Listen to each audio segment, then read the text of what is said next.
الشیطان الرجیم بسم اللہ الرحمن الرحیم الحمد للہ رب العالمین وصلی اللہ علی سیدنا محمد وآلہ الطیبین الطاہرین اللہم صلی علی محمد وآل محمد۔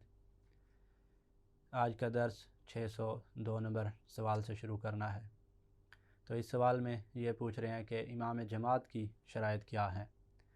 تو جماعت کے صحیح ہونے کی چند ایک شرائط پچھلے درس میں بیان ہوئی، تو یہ بھی جماعت کے صحیح ہونے کی شرائط میں سے ہے کہ امام جماعت میں جو ہے وہ ایسی شرائط ہونی چاہیے، ایسی شرائط پوری ہونی چاہیے کہ جو جماعت کے صحیح ہونے کے لیے ضروری ہیں۔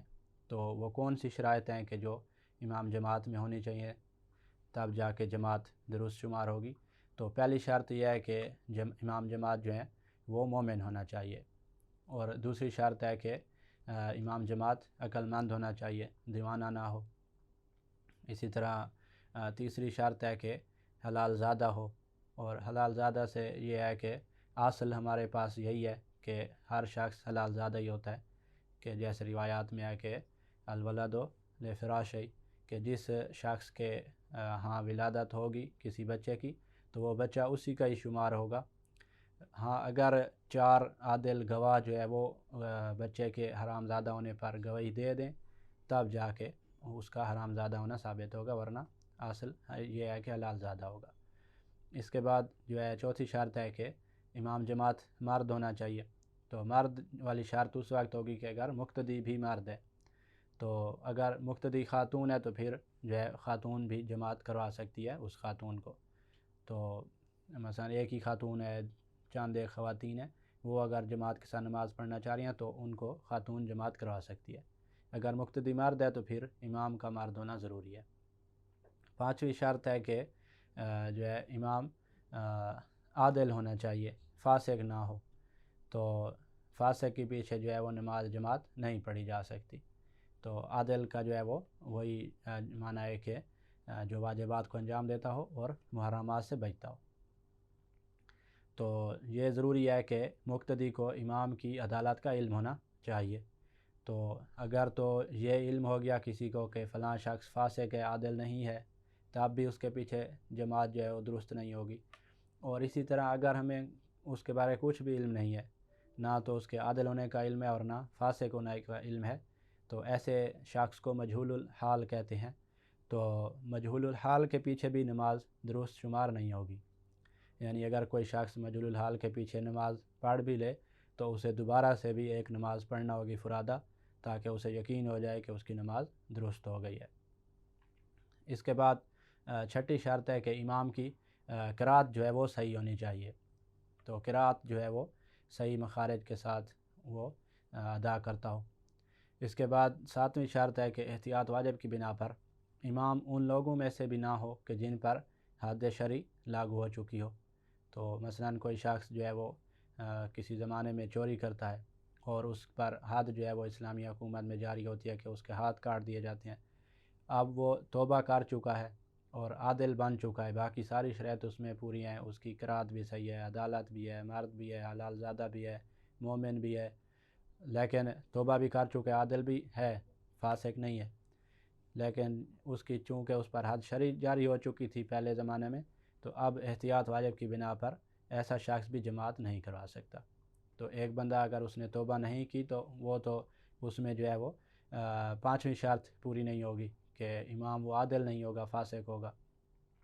توبہ جب کر لے گا تو پھر باقی ساری مثلا شرائط پوری ہیں، تو ساتویں شرط کا ہونا بھی ضروری ہے احتیاط واجب کی بنا پر کہ اس پر حد شرعی نہ ہو۔ تو اگر جس پہ حد شرعی لاگو ہو چکی ہے تو وہ جماعت احتیاط واجب کی بنا پر نہیں کرا سکتا۔ اس کے بعد 603 سوال کہ اگر امام کھڑے ہونے کی قدرت نہ رکھتا ہو تو کیا وہ بیٹھ کر نماز پڑھا سکتا ہے؟ تو کہہ رہے ہیں کہ اگر مقتدی کھڑے ہو کر نماز پڑھنے والے ہوں تو پھر بیٹھ کر نماز پڑھانے والے کی اقتداء نہیں کر سکتے۔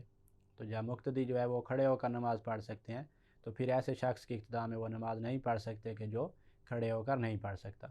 البتہ اگر مقتدی بھی جو ہے وہ بیٹھ کر نماز پڑھنے والے ہوں، وہ بھی کھڑے ہو کر نماز نہیں پڑھ سکتے، تو پھر ایسے شخص کی وہ اقتداء کر سکتے ہیں کہ جو بیٹھ کر نماز پڑھتا ہے۔ تو پھر جو ہے وہ بیٹھ کر نماز پڑھانے والے کی اقتداء میں یہ نماز پڑھ سکیں گے۔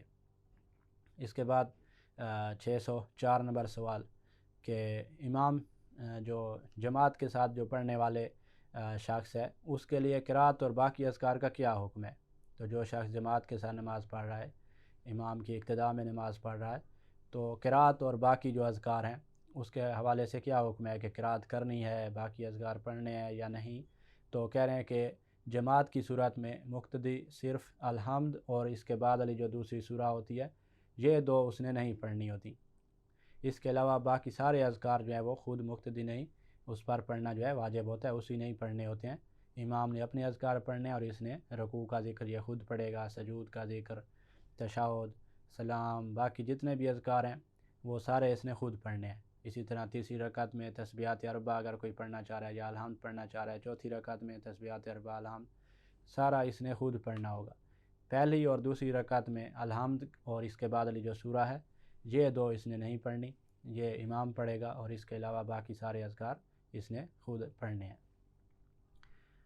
اس کے بعد 605 سوال کہ اگر مقتدی نماز جماعت میں تیسری رکعت میں شامل ہو تو اب اس کی قرات کا کیا حکم ہے؟ تو کہہ رہے ہیں کہ اس صورت میں مقتدی اپنی قرات کا خود ذمہ دار ہے۔ تو تیسری رکعت میں جب شامل ہو رہا ہے رکوع سے پہلے جب امام جو ہے وہ تیسری رکعت میں یا تو سورہ الحمد پڑھ رہا ہوگا یا تسبیحات اربع کا ورد کر رہا ہوگا، تو اس صورت میں کسی شخص نے جو ہے وہ ابتدا شروع کی ہے، جماعت میں شامل ہوا ہے، تو اب جو الحمد اور سورہ ہے وہ اس شخص نے خود ہی پڑھنی ہے۔ ایسے نہیں کہ اب یہ خاموش کھڑا رہے کہ امام کے ذمہ ہے میری قرات، تو اب الحمد بھی پڑھے گا اور اس کے بعد دوسری سورہ بھی پڑھے گا۔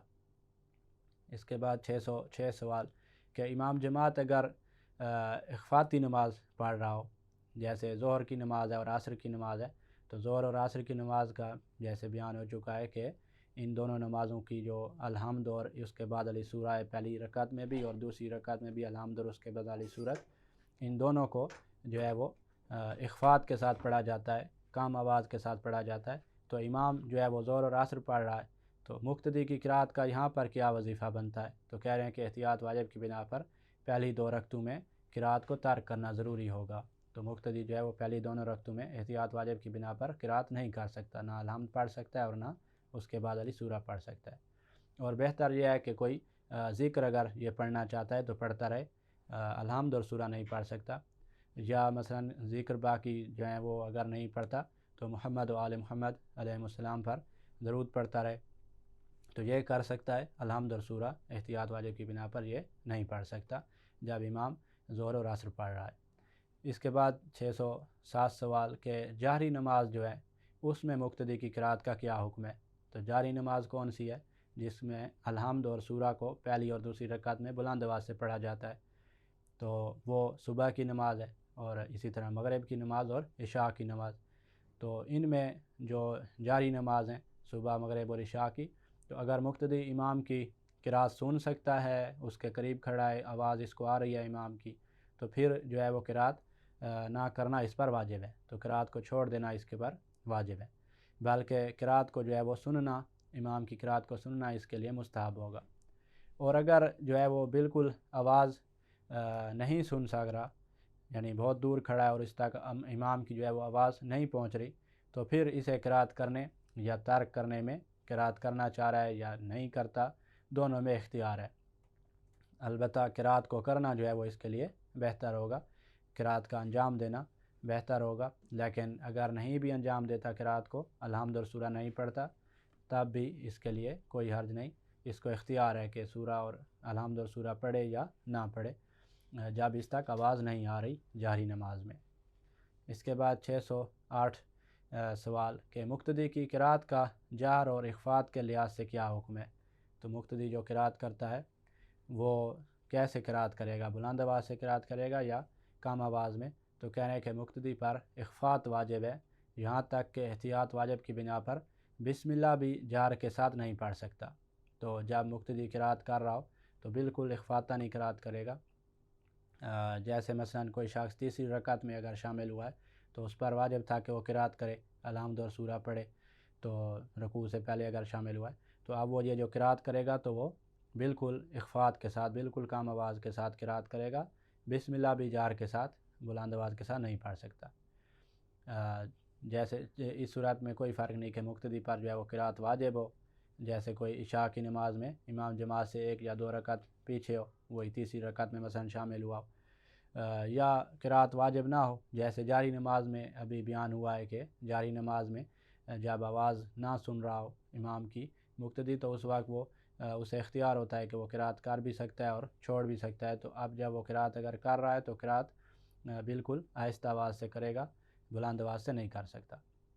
اسی طرح اخفاتی نماز ہے، تو اخفاتی نماز جو ہے اس میں اس نے جو ہے وہ قرات کے علاوہ جو اذکار ہیں وہ پڑھنے ہیں، تو وہ بھی بالکل آہستہ آواز میں، یا احتیاط واجب انہوں نے لگایا تھا کہ احتیاط واجب کی بنا پر قرات نہیں کر سکتا، تو اگر دوسرے کسی مجتہد کے طرح وہ جاتا ہے اور وہ فتویٰ دے دیتے ہیں کہ مثلا جو ہے وہ قرات یہ کر سکتا ہے امام کے پیچھے، تو پھر یہ قرات جب کرے گا تو اگر ان کا یہ بھی فتویٰ ہو کہ جو ہے وہ کم آواز سے کرنی ہے، تو پھر یہ کم آواز کے ساتھ ہی قرات کرے گا۔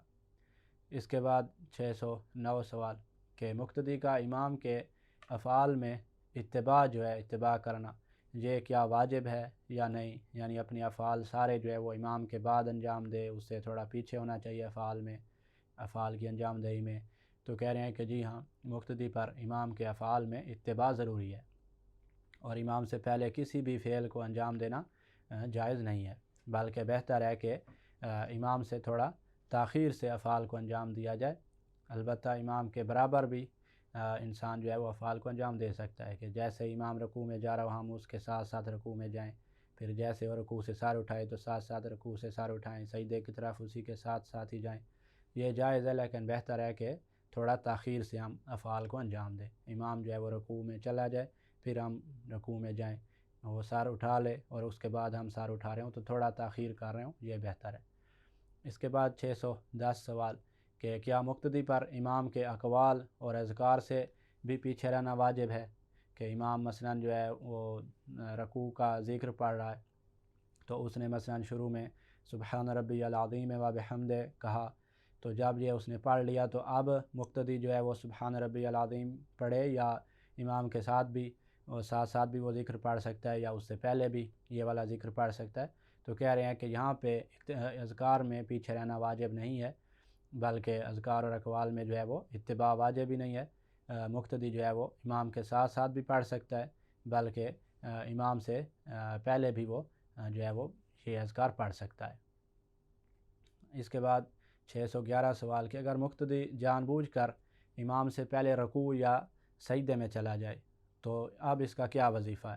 تو کہہ رہے ہیں کہ اگر وہ رکوع اور سجود سے واپس نہیں آ سکتا اور اپنی نماز جو ہے وہ انفراد، تو پھر اگر یعنی واپس نہیں آ سکتا، یعنی یہ حکم بتا رہے ہیں معذرتاً کہ جو رکوع میں یا سجدے میں امام سے پہلے جان بوجھ کر چلا گیا ہے تو اب وہ واپس نہیں آ سکتا، اگر واپس آیا تو اس کی نماز باطل ہے، بلکہ اب یہ اپنی نماز جو ہے وہ انفرادی نیت فرادہ کی نیت سے یہ مکمل کرے گا۔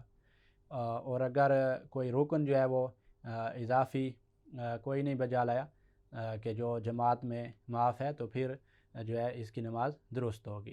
مثلا رکن کیسے اضافی بجا لایا جاتا ہے کہ جب کوئی شخص بھول کر جو ہے امام سے پہلے رکوع انجام دے رکوع میں چلا جائے، یا بھول کر سجدہ میں چلا جائے، تو اب اس کے لیے یہ حکم ہوتا ہے کہ وہ واپس آتا ہے اور امام کے اتباع کے ساتھ دوبارہ رکوع انجام دیتا ہے۔ امام کھڑا تھا تو یہ واپس کھڑا ہو جائے گا، پھر جب امام رکوع میں جائے گا تو یہ اس کے ساتھ رکوع میں جائے گا۔ تو اگر یہ کوئی کام مثلا ایک پہلی رکعت میں یہ اس طرح کر کے آیا ہوا تھا اور دوسری رکعت میں یہ جان بوجھ کر جو ہے وہ امام سے آگے چلا گیا، تو اب اگر یہ جان بوجھ کر گیا تو اس کی نماز باطل ہو گئی ہے، کیونکہ اس نے پہلے ایک رکن کا اضافہ کیا ہوا تھا جو جماعت میں جو ہے وہ معاف تھا رکن کا اضافہ، لیکن فرادہ میں وہ معاف نہیں تھا، تو اب جیسے یہ فرادہ ہوا ہے تو اس کی نماز باطل ہے۔ اگر اس نے اس طرح کا کام نہیں کیا ہوا تھا کہ جو جماعت میں معاف ہے، تو پھر جو ہے یہ فرادہ ہو جائے گا اور اس کی نماز صحیح شمار ہوگی۔ اس کے بعد 612 سوال کہ اگر مقتدی بھول کر امام سے پہلے رکوع یا سجدے میں چلا جائے تو اس کا کیا حکم ہوگا؟ تو یہ بھول کر گیا ہے، تو کہہ رہے ہیں کہ ایسی صورت میں احتیاط واجب ہے کہ یہ واپس آئے گا اور امام کے ساتھ رکوع اور سجدے میں مطابقت کر کے دوبارہ جو ہے وہ سجدہ اور رکوع انجام دے گا۔ تو ایک بھول کر سجدہ وہ پہلے انجام دے چکا ہے یا رکوع، اب دوبارہ واپس آئے گا اور پھر جو ہے وہ رکوع اور سجود امام کی اتباع میں انجام دے گا۔ لیکن اس کی شرط ہے کہ جو واجب ذکر ہے وہ ادا جو ہے وہ کر لے۔ تو اگر ذکر پورا کرنے سے پہلے امام جو ہے وہ جھک جائے تو پھر انتظار کرے کہ امام اس سے آ ملے۔ تو ذکر اگر پورا کرنے سے پہلے جو ہے وہ اگر امام آ رہا ہے تو پھر یہیں پر ہی اتباع کرے گا، انتظار کرے گا کہ امام اس کے ساتھ ملائے، اور یہاں متابعت واجب نہیں ہوگی۔ تو اس کے بعد پھر کہتے ہیں کہ احتیاط مستحب ہے کہ دوسرے متابعت والے جو رکوع میں جو ہے وہ اس میں بھی ذکر دوبارہ انسان پڑھ لے۔ تو جو شخص پہلے رکوع کر چکا ہے اور پھر واپس گیا ہے تو اب دوسرے طرف دوسرا جو رکوع کر رہا ہے امام کی اتباع کی وجہ سے دوبارہ رکوع میں آ رہا ہے، تو اس میں بھی احتیاط مستحب ہے، بہتر ہے کہ ذکر دوبارہ پڑھا جائے۔ اس کے بعد 613 سوال کہ یہی جو اوپر صورت بھی بیان ہوئی ہے، اس میں اگر مقتدی امام کی مطابقت نہ کرے تو پھر کیا حکم ہے؟ یعنی بھول کر وہ رکوع میں چلا گیا لیکن واپس نہیں آیا، امام کی اتباع نہیں کی، واپس نہیں آیا اور دوبارہ امام کے ساتھ رکوع میں نہیں گیا، تو کہہ رہے ہیں کہ ایسی صورت میں احتیاط واجب کی بنا پر اس کی نماز باطل ہے، اور وہ اسی جگہ سے انفراد کی نیت کر لے گا، فرادہ کی نیت کر کے اپنی نماز کو مکمل کرے گا۔ تو جماعت باطل ہو چکی ہے اور نماز کو یہ اب مکمل کرے گا اور نماز اس کی درست ہوگی۔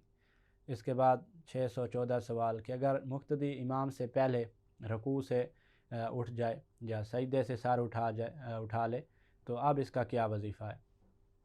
تو کہہ رہے ہیں کہ اگر ذکر واجب پڑھے بغیر جان بوجھ کر سر اٹھا لیا تو نماز باطل ہوگی، اور اگر ذکر مکمل کر لیا یا ذکر مکمل کرنا تھا لیکن وہ اس کو بھول گیا، یعنی ذکر بھی مکمل نہیں کیا، یہ بھی بھول گیا، ذکر کو مکمل کرنا بھی بھول گیا، لیکن سر جو ہے وہ جان بوجھ کر اٹھایا ہے، سجدے سے سر جان بوجھ کر اٹھایا ہے لیکن ذکر مکمل کرنا وہ بھول گیا تھا، تو اس صورت میں اس کی نماز فرادہ ہو جائے گی۔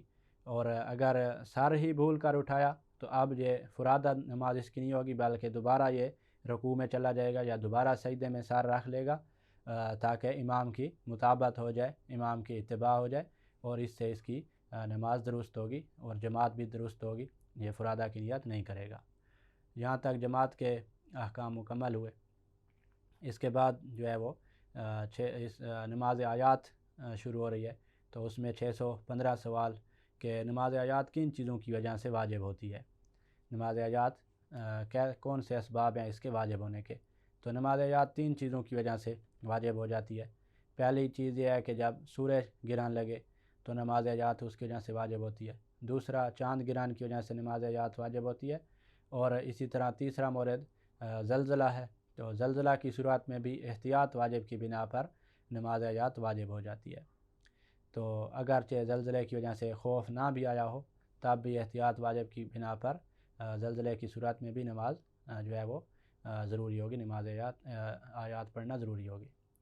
اس کے بعد سوال 616 کہ یہی جو 3 آپ نے چیزیں بیان کی، 3 موارد بیان کی ہے کہ جن کی وجہ سے نماز آیات واجب ہوتی ہے، تو آیا ان کے علاوہ بھی کوئی اسباب ہیں، کوئی موارد ہیں کہ جن کی وجہ سے نماز آیات واجب ہو سکتی ہے؟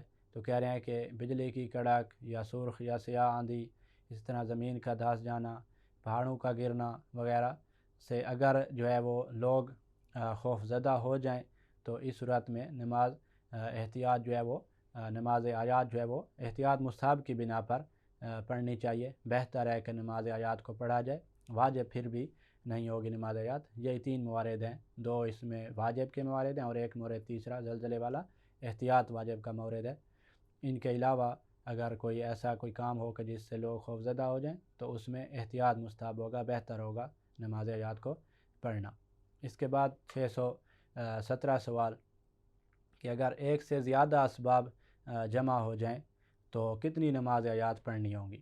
تو کہہ رہے ہیں کہ جتنے اسباب ہوں گے اتنی ہی نماز آیات واجب ہوں گی۔ تو مثلا سورج گرہن اور زلزلہ ایک ہی دن میں آ جائیں تو 2 جو ہیں وہ نماز آیات اس نے پڑھنی ہوں گی۔ اسی طرح مثلا جو ہے وہ چاند گرہن اور زلزلہ آ جائیں تو بھی 2 جو ہے نماز آیات پڑھنی ہوں گی۔ تو جتنے اسباب ہوں گے اتنے ہی نماز آیات واجب ہوں گی۔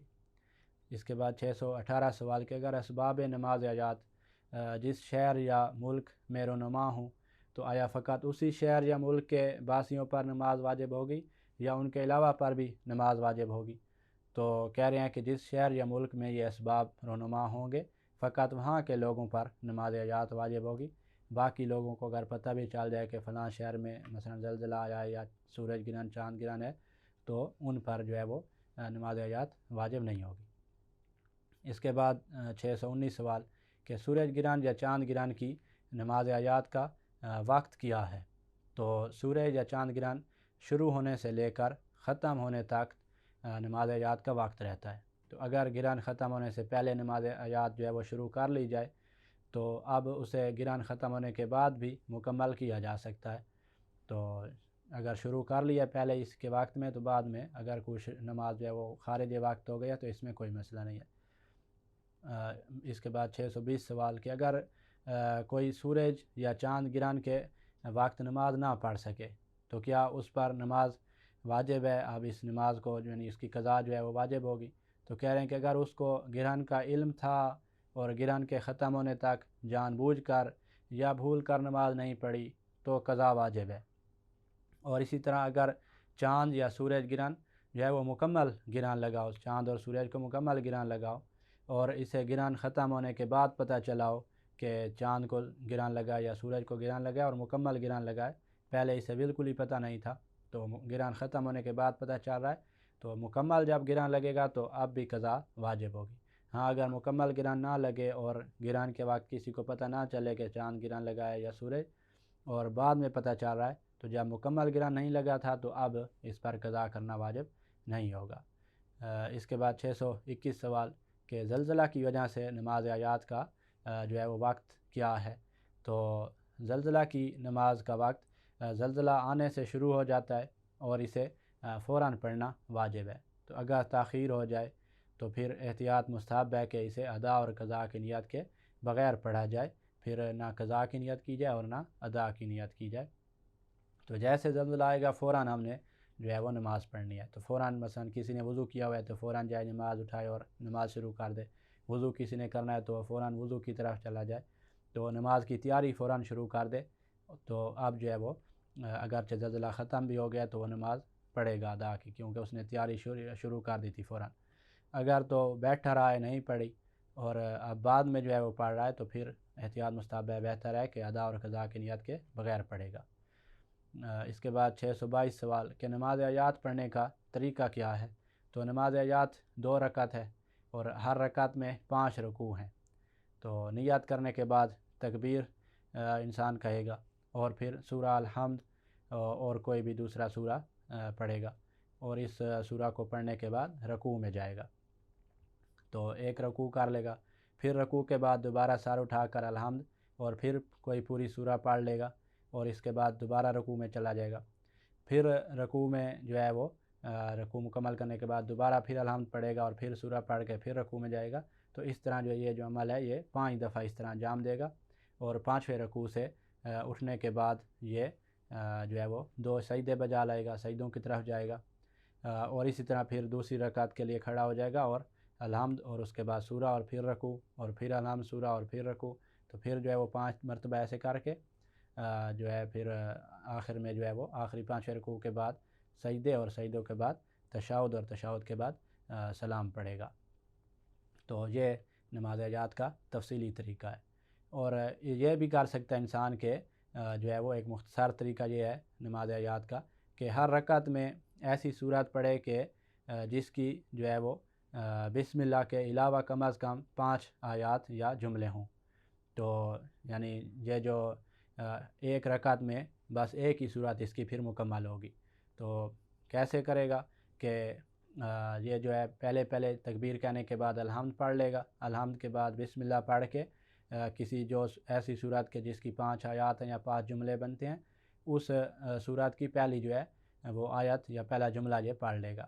تو مثلا الحمد مکمل کرنے کے بعد بسم اللہ الرحمن الرحیم قل هو اللہ احد یہ پڑھ کے رکوع میں چلا جائے گا اور پھر جو ہے رکوع جو ہے وہ اس سے سر اٹھا کر پھر جو ہے اللہ الصمد پڑھ کے پھر رکوع میں چلا جائے گا، پھر رکوع سے سر اٹھا کے لم یلد پڑھ کے پھر رکوع میں، پھر رکوع سے سر اٹھا کے لم یولد اور پھر رکوع میں اور پھر چوتھے کے بعد پھر جو ہے وہ آخری جو ہے وہ آیت پڑھ کے پھر 5واں رکوع اور یہاں ایسے حالات میں اس کے 5 رکوع جو ہیں وہ مکمل ہو جائیں گے. پھر سجدوں کی طرف جائے گا, سجدوں سے سر اٹھا کے دوسری رکعت بھی اسی طریقے سے وہ جو ہے وہ پڑھ سکتا ہے. تو یہ طریقہ جو ہے وہ مختصر طریقہ ہے.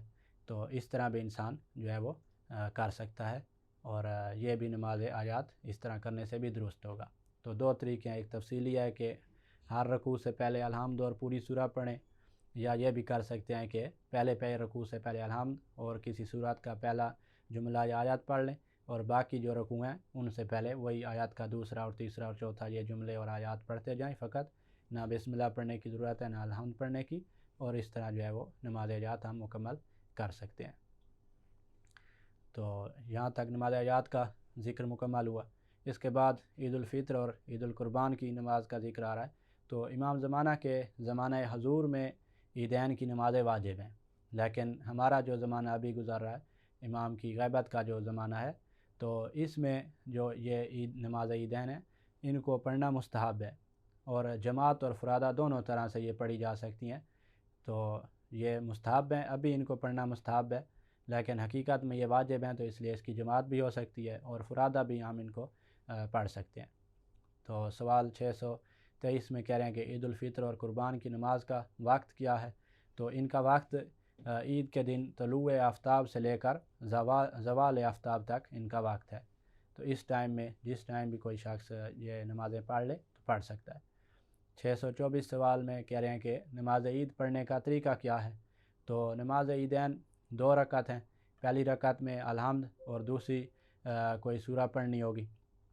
پھر جو ہے وہ 5 تکبیریں کہیں گے, اور ہر 2 تکبیروں کے درمیان دعائے قنوت پڑھنی ہوگی, جو کہ پھر یہ 4 قنوت بنتے ہیں. اور پھر 6ٹھی تکبیر کہہ کر جو ہے وہ رکوع کی طرف جائیں گے. یہ رکوع سے پہلے جو ہے وہ 6ٹھی تکبیر ہوگی, اور پھر رکوع میں جائیں گے, اور رکوع کے بعد جو ہے وہ سجدے بجا لائیں گے. ان کے بعد پھر دوسری رکعت شروع کر لیں گے, اور دوسری رکعت میں بھی الحمد اور دوسری سورہ کے بعد جو ہے ہم نے یہاں پہ 4 تکبیریں کہنی ہیں, اور ہر 2 تکبیروں کے درمیان جو ہے وہ قنوت کہنا ہے, قنوت پڑھنا ہے.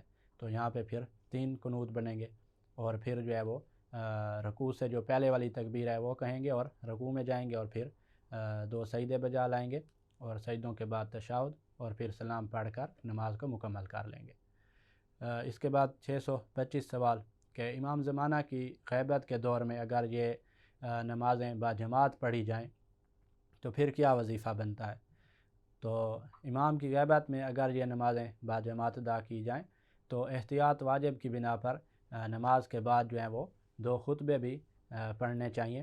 تو احتیاط واجب کی بنا پر 2 خطبے دینا جو ہیں وہ ضروری ہیں جماعت کے بعد, ان کی نماز مکمل کرنے کے بعد.